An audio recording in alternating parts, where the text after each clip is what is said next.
Today we're going to look at the presidency of John Adams, the second president of the United States and the first president to be elected as a member of a political party. He was a member of the Federalist Party. Since we covered the differences between the Federalists and the Democratic Republicans earlier this week, you do not have to copy down this slide, but I do want to take a few moments reviewing the differences between the two parties. First, let's look at the leaders. The Federalists were led by Alexander Hamilton, while the Democratic Republicans were led by Thomas Jefferson. These two men had very different opinions about almost every issue they encountered. For example, Alexander Hamilton believed in a rule by the wealthy class. He figured that since they were wealthy and had run successful businesses in the past, they were well suited for running the new country. Thomas Jefferson believed in rule by the people. He thought that since it was the people's country, the people should have a say in government. He wanted to spread that power out between the states. In contrast to Alexander Hamilton, he wanted a strong federal government. He agreed with the Constitution and, based on previous problems under the Articles of Confederation, felt like the federal government should be strong and have more power than the states. Thomas Jefferson, on the other hand, believed that the states should have a strong say in the government and that they should have as much, if not more, power than the national government. When it came to the economy, Alexander Hamilton was very forward-thinking. In a time when most of the country was made up of farmers, he believed that the future of our economy laid in business and manufacturing. Thomas Jefferson, on the other hand, a Southerner, believed that we were a nation of small farmers and as such our economy should be based on agriculture. Hamilton believed in a loose interpretation of the Constitution. Now, if you remember from our discussion of a loose interpretation, that basically says that government can do anything that it wants to unless specifically prohibited by the Constitution. This means that the federal government has a great deal of power. Thomas Jefferson, on the other hand, believed in a strict interpretation of the Constitution, believing that the government should only have the ability to do the things specifically given to it by the Constitution.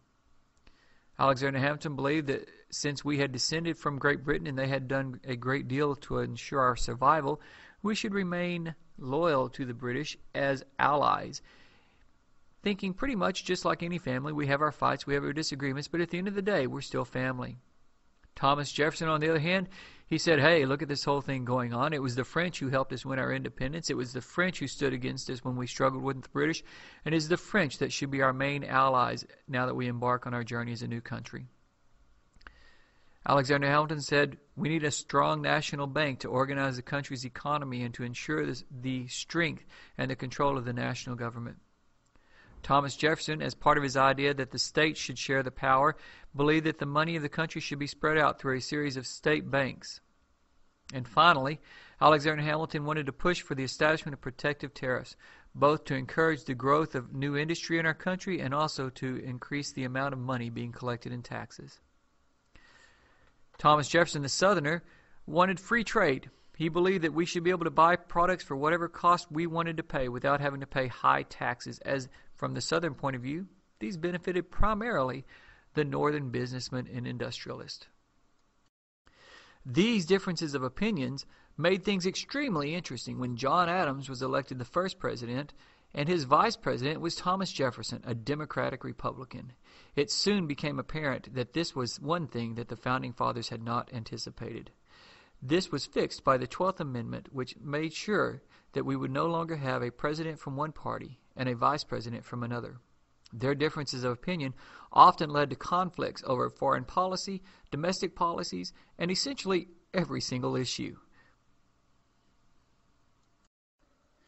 Earlier this semester, we discussed 3 pieces of advice that George Washington gave the new country in his farewell address. One of these, avoiding entangling foreign alliances, proved impossible for us to follow. Britain and France, who were at war with each other during Adams's presidency, were both determined to drag us into the war on their side, despite President Adams' best efforts to follow Washington's advice. When France began seizing American ships that were doing business with Great Britain, he resisted pressure by members of the Federalist Party to go to war, and instead sent a delegation to France to negotiate an end to the attacks. Unfortunately, the French Foreign Minister, Charles de Talleyrand, demanded a bribe before he would agree to negotiate. When the American delegation in France sent word of this to President Adams, the response was swift and unanimous. "Millions for defense and not 1 cent for tribute" became the rallying cry for the country as we began to prepare for war. John Adams ordered the construction of the country's first Navy, becoming forever known as the father of the Navy, and George Washington even offered to come out of retirement and lead the American army against France.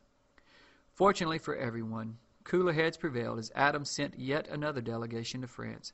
This time, France, surprised by American reaction to his demands, agreed to an end to the attacks in what is now known as the Treaty of Montefontaine.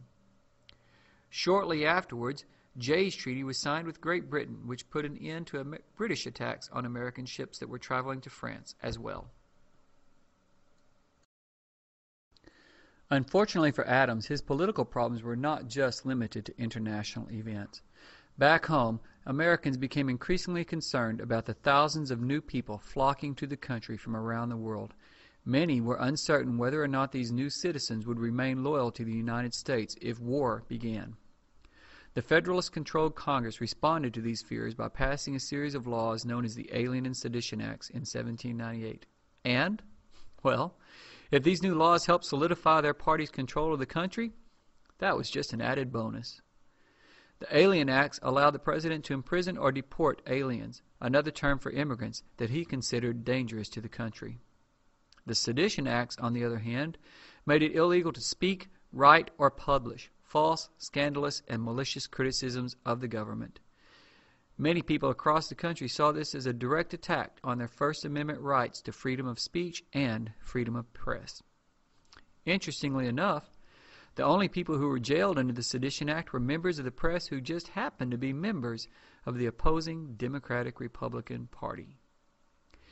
Many in the country saw these laws passed by a Federalist-controlled Congress as proof that their fear of a government that would abuse its power were coming true.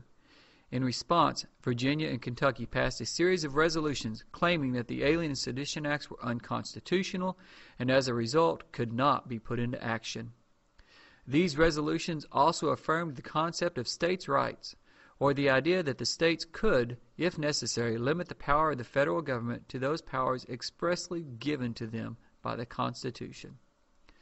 Unfortunately for Adams and the Federalist Party, these actions proved to the country that the Federalist Party could not be trusted with power, as John Adams lost his bid for re-election to his arch-rival, Thomas Jefferson, thus making him the country's first one-term president.